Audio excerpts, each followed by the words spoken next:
चंद्रधर शर्मा गुलेरी की लिखी हुई वो कहानी जिसे हिंदी साहित्य के विकास में मील का पत्थर माना जाता है। वो कहानी जिसे चंद्रधर शर्मा गुलेरी की कालजयी रचना कहा जाता है।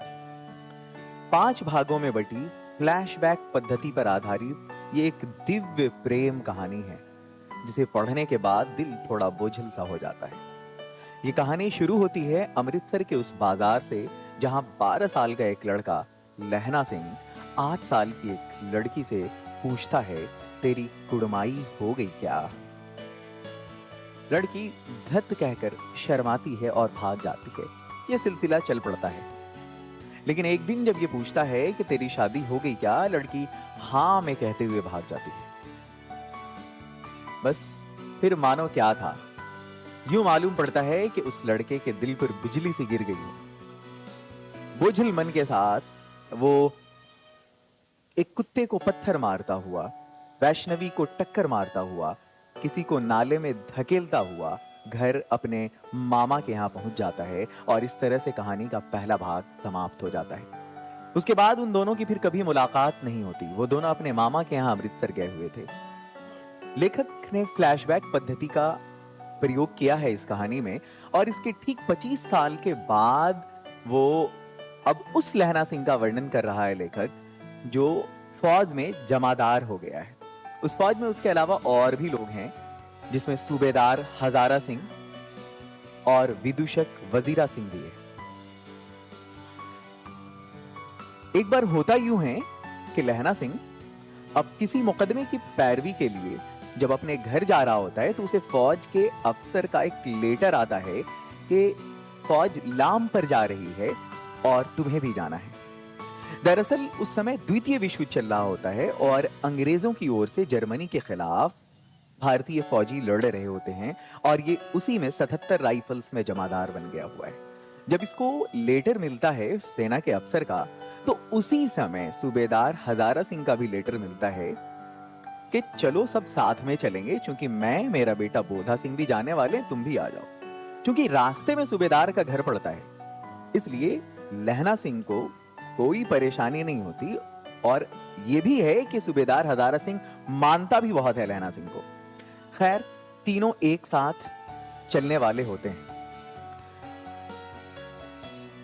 लहना सिंह सूबेदार हजारा सिंह के घर पहुंच जाता है और जब वो लोग जाने की तैयारी कर रहे होते हैं, तभी सूबेदार हजारा सिंह लहना सिंह से कहता है कि सूबेदारनी तुम्हें बुला रही है। लहना सिंह हैरान होता है कि मैं तो कभी मैं कैसे जानूंगा इसको, सूबेदारनी को, पता नहीं ये क्यों मिलना चाह रही है मुझे।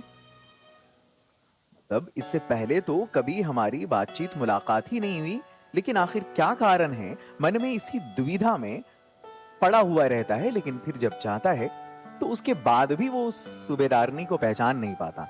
लेकिन सूबेदारनी उसे पहचान लेती है और उससे पूछती है, तेरी कुड़माई हो गई? उससे कहती है, तेरी कुड़माई हो गई।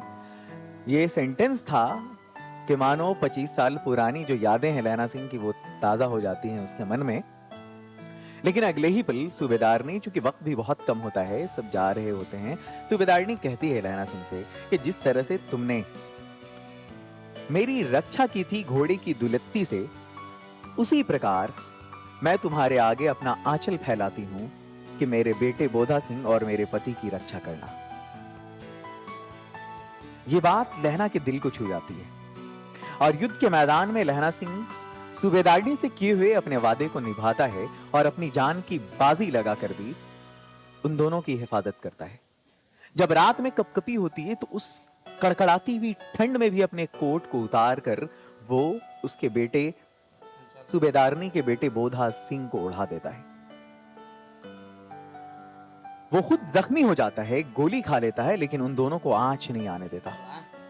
और जब जा रहा होता है जख्मी सूबेदार हजारा सिंह वहां से, तो ये कहता है कि जब जाना तो सूबेदारनी, तब लहना सिंह सूबेदार हजारा सिंह से कहता है कि जब घर जाना तो सूबेदारनी से कह देना कि उसने जो कहा था मैंने वो वादा पूरा कर दिया। सूबेदार पूछता रह जाता है उसने क्या कहा था, लेकिन लहना सिंह ने नहीं बताया और वजीरा सिंह की गोद में उसने अपने प्राण त्याग दिए। अगले दिन अखबारों में छपा, फ्रांस और बेल्जियम 68वीं सूची, मैदानों में घावों से मरा नंबर 77 सिख राइफल्स जमादार लहना सिंह। और इसी तरह कहानी समाप्त हो जाती है।